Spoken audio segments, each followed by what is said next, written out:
5 सवालों का जवाब तो सबको देना है। क्या सवाल होगा?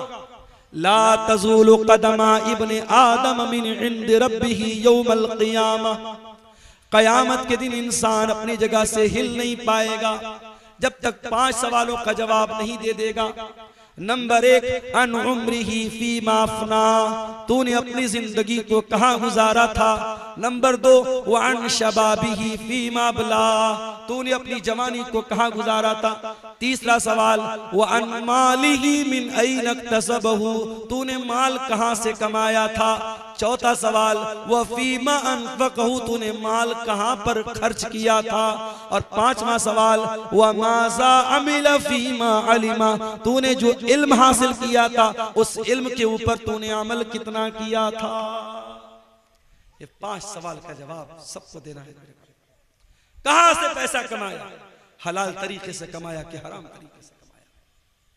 और खबरदार, मस्जिद में लोग जाते हैं ना, बड़ा एहतराम करते हैं मस्जिद का। मस्जिद का सामान कोई जल्दी चोरी नहीं करता। क्यों साहब? मस्जिद का सामान, मस्जिद का सामान कोई बहुत घटिया आदमी होता है वही चोरी करता है। एक आम मुसलमान मस्जिद का बहुत एहतराम करता है। और तमाम मस्जिदों में सबसे बड़ी मस्जिद कौन है? मस्जिद हराम है, खाने काबा है। कान खोल करके सुन लो, एक मुसलमान की इज्जत, एक मुसलमान की जान, एक मुसलमान का माल, उसकी जो इज्जत है, उसका जो सम्मान है, उसका जो एहतराम है, वो खाने काबा से भी बढ़ करके। और दलील भी आपको पढ़ के सुना देता हूं। नबी ने आखिरी हज किया, हज्जतुल वदा का मौका है, नबी ने पहला और आखिरी हज किया है। बकरा ईद का दिन है, यौमुन नहर है। अल्लाह के प्यारे नबी मिना के अंदर हैं। अपने सहाबा से कहते हैं, अय्यो यौमिन हाज़ा, आज का दिन कौन सा दिन है। सहाबा कहते हैं, अल्लाह और उसके रसूल ज्यादा बेहतर जानते हैं। आपने फरमाया, क्या आज यौमुन नहर नहीं है, क्या आज बकरा ईद का दिन नहीं है। फिर आपने पूछा कि महीना कौन सा है। साहबा ने कहा, अल्लाह और उसके रसूल ज्यादा बेहतर जानते हैं। आपने फरमाया, क्या ये जिलहिज्जा का महीना नहीं है। फिर आपने पूछा, ये कौन सा शहर है। साहबा ने कहा, अल्लाह और उसके रसूल ज्यादा बेहतर जानते हैं। आपने फरमाया, क्या ये शहर मक्का नहीं है। उसके बाद आपने फरमाया, हो लोगो, इन्ना इन्ना दिमाकुम व अमवालकुम व आराज़कुम हरामुन अलैकुम कहुरमत यौमिकुम हाज़ा फी बलदिकुम हाज़ा फी शहरिकुम हाज़ा। ओ लोगो, तुम्हारी माल, तुम्हारा माल, तुम्हारी जान और तुम्हारी इज्जत व आबरू एक दूसरे के लिए हराम है, एक दूसरे के लिए हराम है। जैसे आज का ये दिन हराम है, जैसे ये महीना हराम है, जैसे ये शहर मक्का हराम है, जैसे मक्का का एहतराम करते हो, जैसे जिलहिज्जा का एहतराम करते हो, जैसे आज के दिन का एहतराम करते हो, एक मुसलमान अपने भाई की जान और माल का एहतराम करे। मेरे अजीजों, सहाबे किराम बड़ी एहतियात करते थे। हजरत साद बिन अबी वक्कास सहाबी रसूल हैं। उनके बारे में मशहूर था कि वो मुस्तजाबुद दावत थे। साद बिन अबी वक्कास जब दुआ करते थे, उनकी दुआ जल्दी कबूल हो जाती थी। किसी ने पूछा कि ऐ साद बिन अबी वक्कास, क्या बात है, आप कौन सा ऐसा अमल करते हैं कि आपकी दुआ बहुत जल्दी कबूल हो जाती है। तो हजरत साद बिन अबी वक्कास ने क्या जवाब दिया? कहा कि ऐ लोगों, मैं जब खाना खाता हूं तो मुझे मालूम होता है कि मैं वो खाना कौन सी कमाई का खा रहा हूं। मैं जब भी कोई लुकमा उठा करके अपने मुंह में डालता हूं, जब तक यकीन न हो जाए, जब तक कंफर्मेशन न हो जाए, जब तक ये मुतय्यन न हो जाए कि मैं हलाल कमाई का और पाकीज़ा कमाई का लुकमा खा रहा हूं, तब तक वो लुकमा अपने हलक के नीचे नहीं उतारता हूं। एक बहुत बड़े अहले हदीस आलिम का वाकया सीरत निगारों ने लिखा है। गालिबन, अगर मेरी याददाश्त धोखा नहीं खा रही है, गालिबन ये मौलाना अब्दुल्ला गाजीपुरी का वाकया है। अब्दुल्ला गाजीपुरी रहमतुल्लाह अलैह बहुत बड़े अहले हदीस आलिम थे। उनको कहीं सफर पे जाना था, ट्रेन का टाइम हो गया, ट्रेन का टाइम हो गया, स्टेशन पर पहुंचे, इतना टाइम नहीं था कि टिकट खरीद सकते और सामने ट्रेन छूट रही थी। और उस जमाने में इतनी ट्रेनें नहीं थी कि चलो एक ट्रेन छूट गई तो दूसरी पकड़ लेंगे। मौलाना अब्दुल्ला गाजीपुरी साहब ने जल्दी से ट्रेन पकड़ी। ट्रेन पर सवार हो गए, मगर दिल ही दिल में ये एहसास हो रहा था मैंने टिकट नहीं खरीदा है, ये रेलवे की चोरी है, ये सरकार की चोरी है। जब मौलाना अब्दुल्ला गाजीपुरी की मंजिल आ गई, जब उन्होंने अपनी मंजिल पर वो उतर गए, तो जिस स्टेशन से वो वहां तक आए थे उस स्टेशन तक का उन्होंने टिकट खरीदा। हालांकि कोई टीटी नहीं था, कोई चेक करने वाला नहीं था, कोई टिकट को चेक करने वाला, कोई पकड़ने वाला नहीं था। कभी कभी ऐसा होता है। मैं बनारस से अभी पिछले हफ्ते की बात, एक प्रोग्राम था मेरा अररिया में। अब बनारस से मैं चला, इत्तेफाक से त्योहार का दिन था, ट्रेन पर रश बहुत था और पहले से मैंने रिजर्वेशन नहीं कराया था। अब उसके बाद जब मैं ट्रेन पे लोकल टिकट लेकर के, जनरल टिकट लेके जब मैं चढ़ा था, मैंने सोचा टीटी मिलेगा, उससे बात करूंगा और टिकट कटवा करके एसी में कहीं जगह मिल जाएगी तो एसी बैठ जाऊंगा। अब साहब रश इतना था कि ट्रेन में कहीं बैठने की जगह नहीं थी, टीटी का दूर दूर तक पता भी नहीं था। अब आपको मैं बताऊं कि बनारस से पटना तक तकरीबन 5 घंटे मैंने एसी जो बोगी होती है उसका जो बाथरूम होता है, बाथरूम के पास खड़े होकर के बैग मेरे पीठ पर लदा हुआ था, बैग लादे हुए 5 घंटे खड़े होकर के मैंने वो सफर किया। उसके बाद जब बीच में टीटी आया, टीटी ने कहा मुल्ला जी कहां जा रहे हो? मैंने कहा सर पटना जा रहा हूं, कोई सीट दे दीजिए, पैसा मैं दे दूंगा।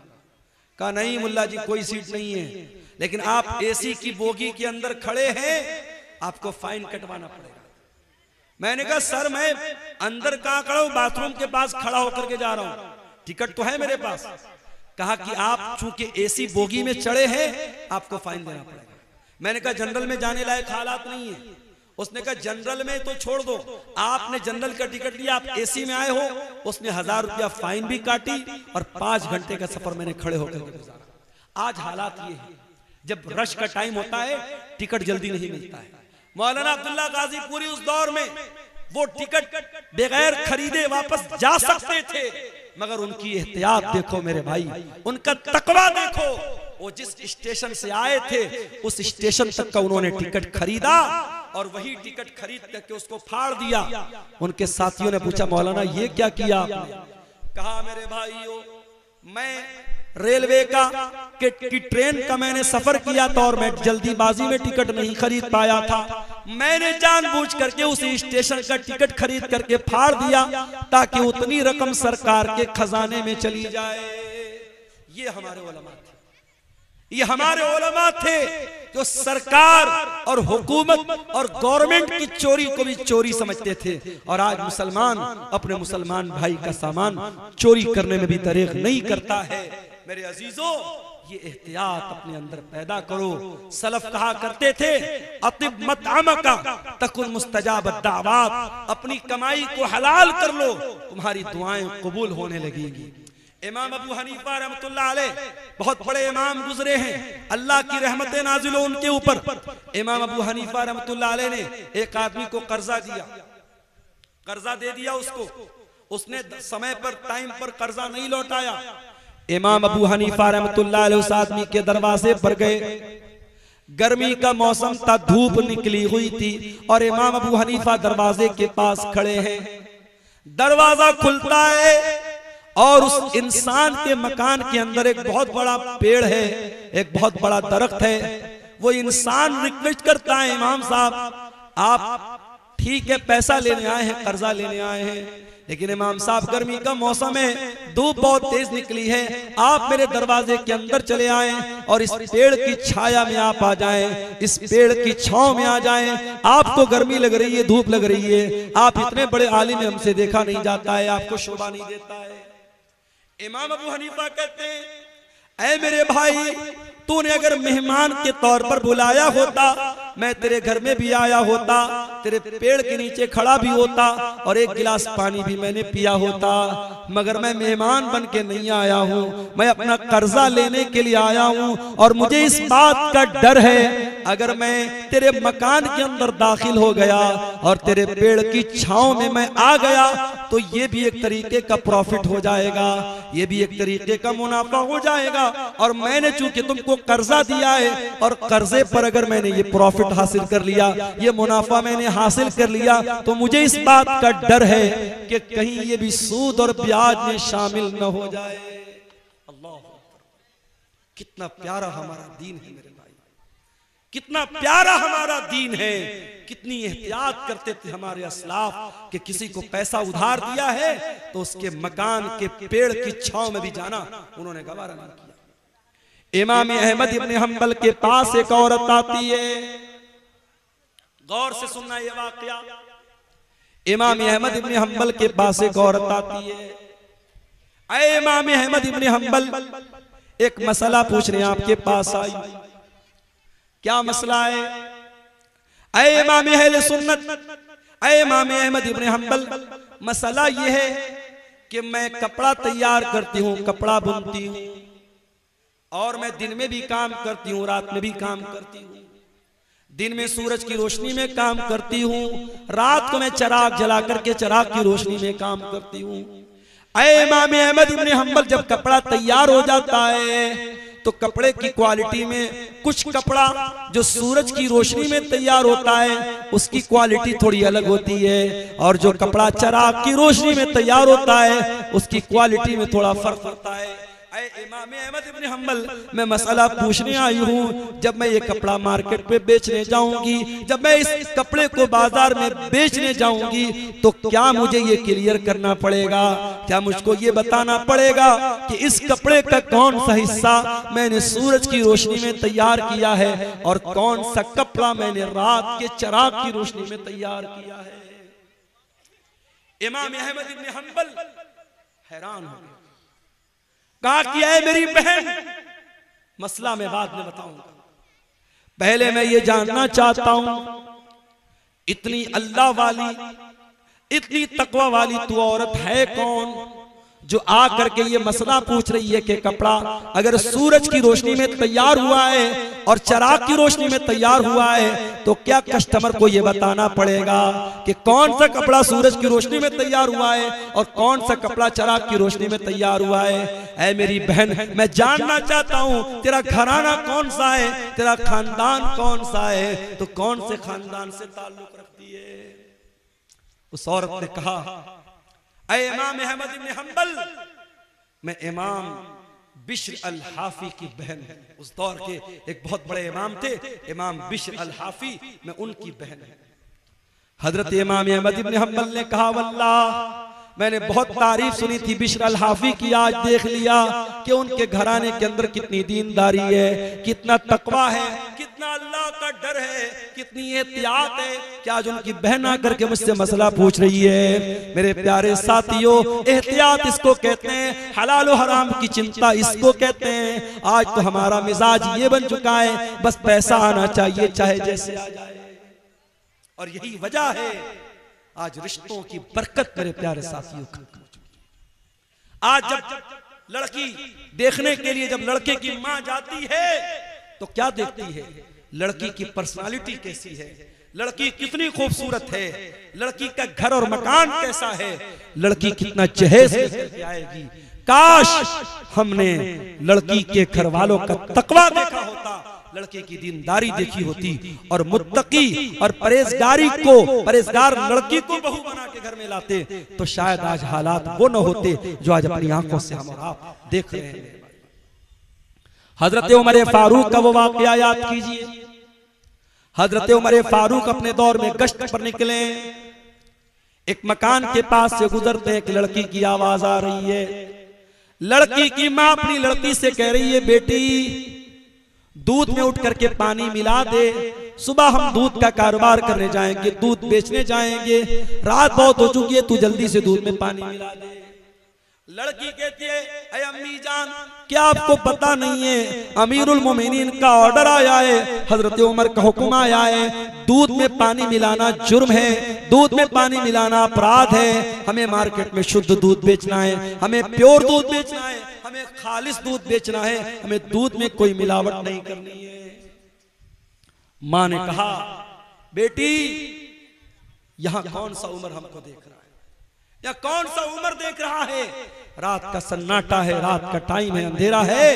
ऐ मेरी बच्ची, तू जाके दूध में पानी मिला दे, उमर को पता भी नहीं होगा कि हम क्या कर रहे हैं। बेटी ने कहा, मेरी प्यारी अम्मी जान, ठीक है, हजरत उमर फारूक हमको नहीं देख पा रहे हैं, उनको पता भी न चलेगा। फ़इन्ना रब्ब उमर यराना, अगर उमर हमको नहीं देख रहे हैं, ऐ अम्मी जान, उमर का रब तो हमको देख रहा है। ऐ मेरी प्यारी माँ, अमीरुल मोमिनीन नहीं देख पा रहे हैं, लेकिन रब्बुल आलमीन तो देख रहा है, अल्लाह तो देख रहा है। अल्लाह को क्या जवाब देंगे? ऐ मेरी प्यारी माँ, तू इस सवाल का जवाब दे दे, मैं दूध में पानी मिलाना बंद, मैं दूध में पानी मिलाने के लिए तैयार हो जाऊंगा। जब बेटी ने ये जवाब दिया, माँ खामोश, माँ खामोश हो गई। मेरे भाइयों, तरबियत करो तो ऐसी करो कि आपके बच्चे जहां आपसे गलती हो, आपके बच्चे आपकी सुधार कर दें, आपकी इस्लाह कर दें। बेटी ने जब ये जुमला कहा है, माँ खामोश हो गई। हजरत उमर फारूक ने मकान का नंबर नोट कर लिया, मकान की निशानी नोट कर ली। घर आए, सुबह को सारे बच्चों को इकट्ठा किया। कहा है, मेरे प्यारे बच्चों, कल जब मैं रात में गश्त पर निकला था, मैं एक लड़की के मकान के पास से गुजरा था। मैंने लड़की की और उसकी माँ की बातचीत को सुना है। मेरे बच्चों, मैं नहीं जानता वो लड़की कितनी खूबसूरत है, मैं नहीं जानता वो लड़की कौन से खानदान से उसका ताल्लुक है, मैं नहीं जानता उसका हसब व नसब कैसा है, इतना जानता हूँ वो लड़की बहुत अल्लाह वाली है और मैं उस लड़की को अपने घर की बहू बनाना चाहता हूँ। अब तुम बताओ, तुम में से कौन उससे निकाह करेगा? अल्लाह, लड़की की शक्ल भी नहीं देखा है, लड़की का खानदान भी नहीं देखा है, लड़की का दीन देखा है, और हजरत उमर बहू बनाने को तैयार हैं। और बेटे भी ऐसे हैं, एक बेटा आगे बढ़ता है, उसका नाम आसिम था, आसिम बिन उमर। उसने कहा, अब्बा जान, मैं शादी कर लूंगा उस लड़की के साथ, आप मेरा निकाह करा दीजिए। हजरत उमर ने उस लड़की को बहू बनाया, और दुनिया की तारीख ने, दुनिया की नजरों ने देखा, उसी लड़की की नस्ल से आगे चल करके एक इंसान पैदा होता है जिसको दुनिया उमर बिन अब्दुल अजीज के नाम से जानती है, जिसको दुनिया उमर सानी के नाम से जानती है। मेरे प्यारे साथियों, जब माएँ मुत्तकी होंगी, जब माएँ दीनदार होंगी, जब बाप दीनदार होंगे, तो फिर उनसे पैदा होने वाली औलाद के बारे में आप उम्मीद कर सकते हैं कि वो भी दीनदार होगी।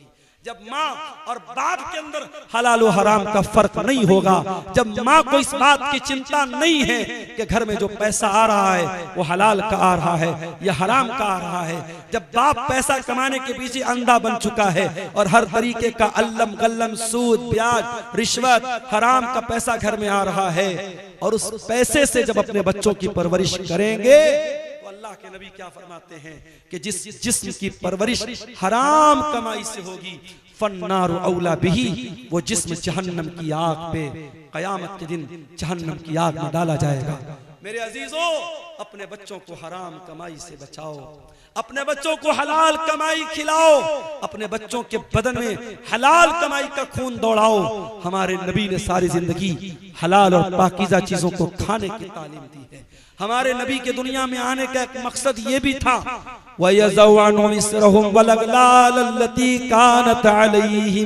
मेरा नबी हलाल चीजों को तुम्हारे लिए, पाकीज़ा चीजों को तुम्हारे लिए हलाल करने आए थे। मेरे नबी नापाक चीजों को तुम्हारे लिए हराम करने आए थे, और मेरे नबी तुम्हारे कंधे के ऊपर, तुम्हारे ऊपर जो जंजीरें थी, जो बेड़ियां थी, उन बेड़ियों से तुमको आजाद करने के लिए दुनिया में आए थे। नबी आए थे इसीलिए ताकि हराम चीजों की बेड़ियों और जंजीरों से हमें आजाद कर दें। मेरे भाइयों, हराम कमाई की इन जंजीरों से अपने दामन को बचा लो। आज वल्लाह हमारे घरों के सुकून को ये हराम कमाई बर्बाद कर रही है। और मैं फिर से कहता हूं, हर हराम का एक हलाल अल्टरनेट शरीयत में मौजूद है। आप सूद और ब्याज अगर हराम है तो आप ये मत समझिए कि मौलवी साहब अगर सूद हराम है तो हमारे पास पैसा है तो हम क्या करें। मैंने उसका हलाल अल्टरनेट आपको बताया। आप मुजारबत कीजिए, आप पार्टनरशिप पर कारोबार कीजिए, हलाल तरीके से बिजनेस कीजिए। अगर आप सूद पर कर्जा का लेन देन नहीं करते हैं, बगैर सूद के आप कर्जे का लेन देन कीजिए। आज बहुत सारे शहरों में इस्लामी बैतुल माल कायम है और बहुत सारे लोग मिल करके उसमें ताउन करते हैं और छोटे छोटे अमाउंट जो गरीब लोग होते हैं, जो मिडिल क्लास के लोग होते हैं, जिनको छोटा मोटा काम करने के लिए पैसे की जरूरत पड़ती है, उनको सूद और ब्याज से बचाने का ये काम आप कर सकते हैं। और याद रखो मेरे भाइयों, ये बड़े बड़े जलसे कराने से बड़ा काम है। सीमांचल के इस इलाके में जिस तेजी से सूद और ब्याज का पंजा, सूद और ब्याज अपना पंजा गाड़ रहा है, इस माहौल में हमें और आपको ये काम करने की जरूरत है। और मैं जानता हूं सीमांचल के, मैं उन इलाकों में भी गया हूं। अररिया के इलाके में मैं गया, पटना से बाई कार में गया था। 7 घंटे मुझको लगे थे। इतना खराब रास्ता था, टेढ़ा मेढ़ा पुल था। पुल जब खत्म हुआ, जब गांव आया तो गांव जाने के लिए एक बड़ा मामूली सा पुल बना हुआ था जिस पर सिर्फ पैदल या बाइक से जा सकते थे। 4 व्हीलर को इस पार हम लोगों ने रोका। बड़ी मुश्किल से सफर तय करके वहां हम पहुंचे थे। बड़े पिछड़े हुए इलाके भी हैं, कुछ सरकारों की भी मेहरबानी है, रास्तों का बड़ा मामला खराब है। मगर इसी सीमांचल के इलाके में शादी ब्याह पर लाखों करोड़ों खर्च करने वाले लोग भी मौजूद हैं। और अभी जैसा कि मैंने बताया कि एक हराम कंपनी में 2 करोड़ की रकम एक मुसलमान ने लगाई थी। अगर हम हराम चीजों में 2-2 करोड़ रुपया लगा सकते हैं तो मेरे भाई एक ऐसी चीज, एक तंजीम आप बना लें, एक बैतुल माल आप बना लें और समाज के ज्यादा नहीं 100 लोग मिल करके अगर 1000-1000 रुपया भी इकट्ठा करके उसमें इन्वेस्ट करें, 1 लाख रुपया उन्होंने उसमें डाल दिया, 100 लोगों ने मिल करके 1000-1000 डाला, 1 लाख रुपया आ गया। अब इस 1 लाख का आपको क्या इस्तेमाल करना है? कोई भी गरीब आदमी जिसको 10,000 5,000 रुपए की जरूरत है, आप पहले वेरीफाई कर लें, तहकीक कर लें, उस इंसान के कुछ पेपर वगैरह ले लें ताकि वो बेईमानी ना कर सके और बगैर ब्याज के उसको पैसा दें। ये काम आप अगर करें, वल्लाह बता रहा हूं, बहुत सारे घरों में ये जो ग्रुप लोन है, ये जो बंधन लोन है और ये छोटे छोटे अमाउंट जो लोन पर लिए जा रहे हैं और हमारे मुसलमानों के गरीब घरों को सूद और ब्याज की चक्की में पीसा जा रहा है, ये लानत मेरे भाइयों खत्म हो सकती है। बस कदम आगे बढ़ाने की देर है। मैं इसी कटिहार के इलाके में गांव के लोगों ने मुझे बताया कि वहां मस्जिद और ईदगाह बनाने की बात आई। गांव के लोगों ने बहुत छोटा अमाउंट, शायद 100 रुपया या कितना 10 रुपया शायद बता रहे थे कि एक परिवार में जितने लोग हैं हर आदमी की तरफ से 10 रुपया देना है। हर आदमी, एक परिवार में अगर 10 लोग हैं तो 100 रुपया देना है, परिवार में 7 लोग हैं 70 रुपया देना है। 10-10 रुपया इकट्ठा करके हर हफ्ता कई लाख रुपए उस गांव के लोगों ने इकट्ठा किया। कब्रिस्तान की जमीन खरीदी, ईदगाह की बाउंड्री की और अभी और भी काम वो लोग करने जा रहे हैं। आपके करीब के किसी गांव के लोगों ने मुझे बताया।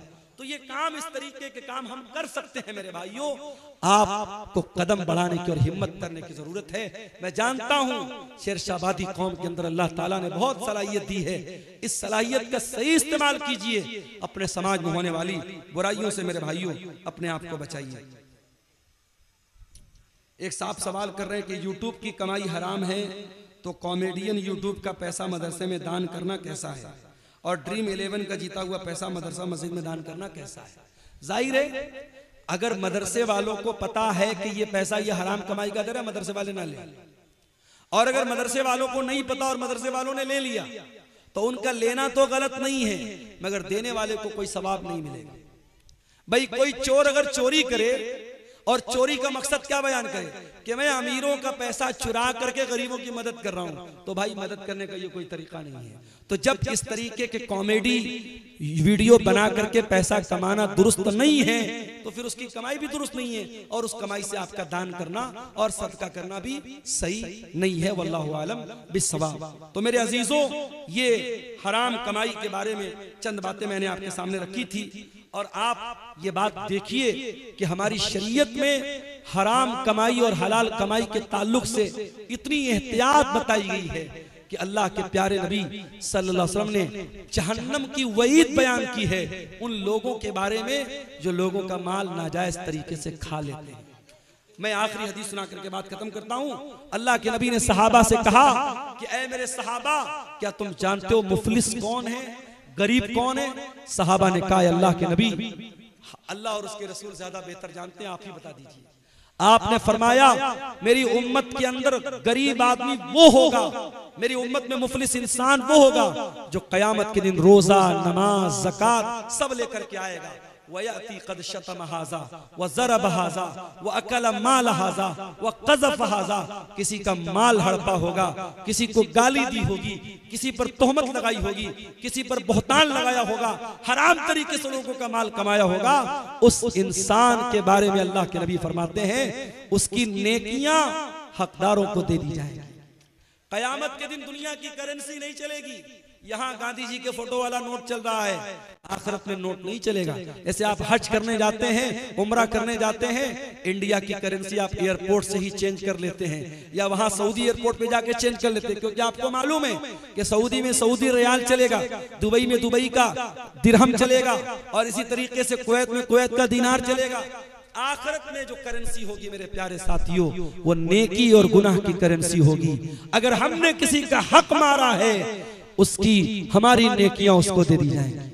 और जब हमारी नेकियां खत्म हो जाएंगी, अल्लाह के प्यारे नबी फरमाते हैं फ़इन फ़नियत हसनातुहु, अगर उसकी नेकियां खत्म हो जाएंगी और फिर भी हकदारों का हक बाकी रह जाएगा, तो क्या किया जाएगा?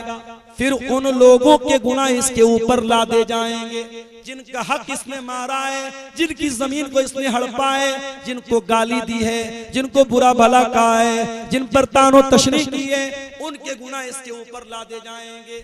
और वो इंसान जो दुनिया से नेकी का पहाड़ लेके आया था, अब गुनाहों के बोझ के नीचे दबा होगा और सुम्मा तुरिहा फिन्नार, फिर उसको जहन्नम के अंदर फेंक दिया जाएगा और डाल दिया जाएगा।